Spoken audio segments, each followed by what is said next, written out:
And the road to the Kentucky Derby takes us back to Oldsmar, Florida for the Tampa Bay Derby on Saturday afternoon. Nick Tammaro here to take a look at this Tampa Bay Derby, which will go as race 11 at 5:15 Eastern on Saturday afternoon. I'm joined by Scott Shapiro to go over this bunch going postward in Oldsmar, Florida. Scott, how are you?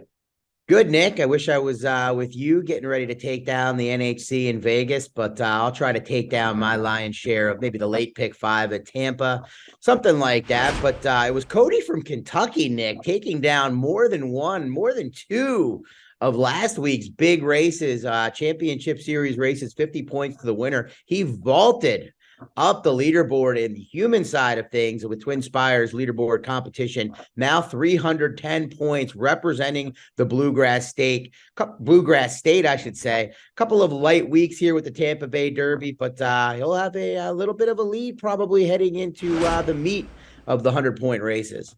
Never a bad place to be headed into this portion of the season. Of course, on the equine side, we saw Forte take a firm spot atop the leaderboard and really just firm himself up a little bit as the defending champion Eclipse Award winner. He is now at 90 points after his win in last week's Fountain of Youth. We also saw big movement from Practical Move, who got 50 points courtesy of his win in the San Felipe. Confidence Game off of that. Rebel is at 57 points in third, and Raise Kane is now in the mix with that Gotham win. Things are definitely heating up, Scott, no doubt about it. And Saturday's Tampa Bay Derby will be a 50-point race as well. So as far as handicapping this race goes, we have to start with the logical and overwhelming favorite, Tapit Trice. We're taping this before the morning line came out. I'm going to take a stab at it, Scott.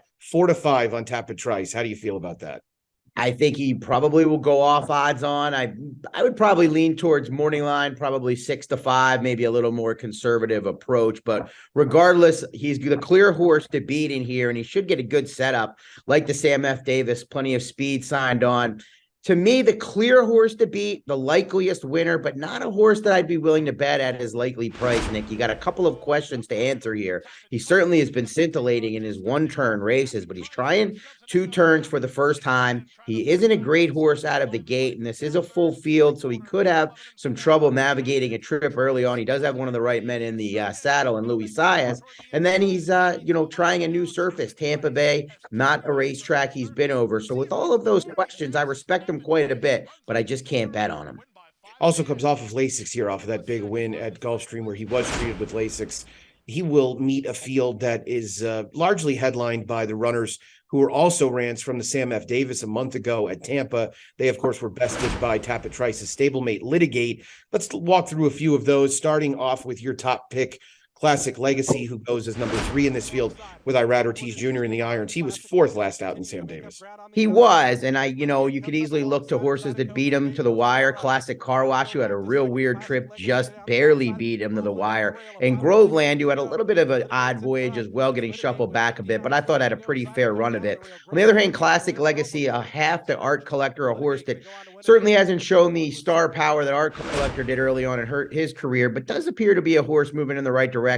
And I just don't think he got his normal forward position in that Sam F. Davis, a horse that's used to being up closer to the early pace, was kind of shuffled back, did run nicely to finish 4th. I think he's going to get the right trip here under Irad Ortiz Jr. I am a little bit concerned, though, that he will get overbet with Irad taking the call.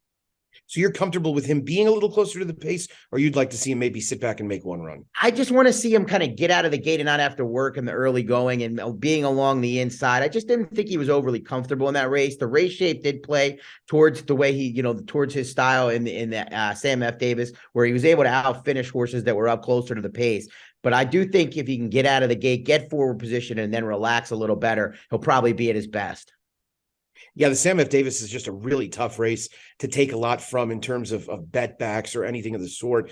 It was also a race that came up pretty slow on any speed figure for, purposes of trying to stack horses against each other as a reference point. Groveland is a horse who you referenced, who finished 2nd in that Sam Davis.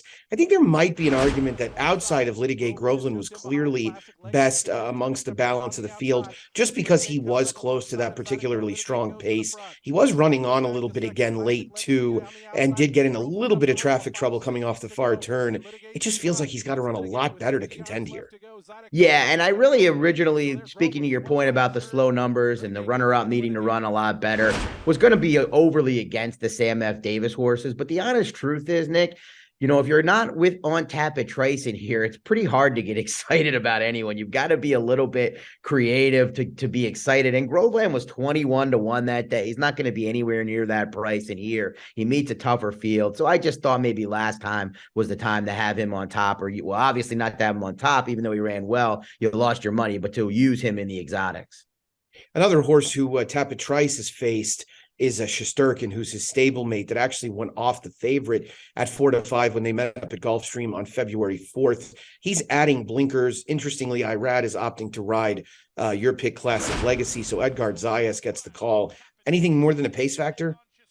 I don't think so, but you make a really good point just from an overall gambling perspective. This is a horse that was 4-5 against Tapit Trice. So the public at Gulfstream Park thought this horse was more likely to win that race than Tapit Trice. Obviously, Tapit Trice kind of ran by him like he was standing still, but that does make him a little bit interesting in a situation where he's going to be a much bigger price than last time and a much bigger price, of course, than Tapit Trice.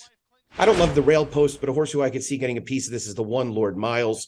Paco Lopez getting on board. This horse was a little compromised by a poor start in a rail trip last out in an outside developing race, the Holy Bull. He's going to have to work out a trip here. He's also always been well backed at the windows. Maybe the blinkers coming off turns him into more of a one-run closing type, and I think that profile is really helped by the expected pace. Yeah, it could work out well for him. My biggest question for him is he a two-turn closer or a one-turn closer? The pedigree would suggest 2 turns. Thus far, his running lines and how he's run would suggest maybe 1 turn. He's going to have to run better, but he should get a good trip, good setup. And I think Prairie Hawk, a tiny bit interesting, Nick, coming out of the Sam F. Davis. Maybe I'm just a sucker for this horse who I thought had a chance last time in that race and just didn't have anything go well. Broke slow, moved up, tired terribly. I'm a little concerned that he's not himself without Lasix, and the outside post isn't ideal, but he's probably going to be a pretty big price in here, so he's a horse that I'll include. A lot of this field is made up of horses that you're trying to make cases for to finish in the money and perhaps underneath the overwhelming favorite Tapit Trice. Scott, good luck with this Tampa Bay Derby. Good luck to you as well in the Tampa Bay Derby and out there in Vegas, Nick. I'm hoping that you come home a lot richer than you left. I hope so. I'm definitely doing a job on them culinary wise, and we'll see if I can match that with everything at the window. Scott, thanks so much. Make sure you're playing along with us as always at TwinSpires.com. Until next time, best of luck.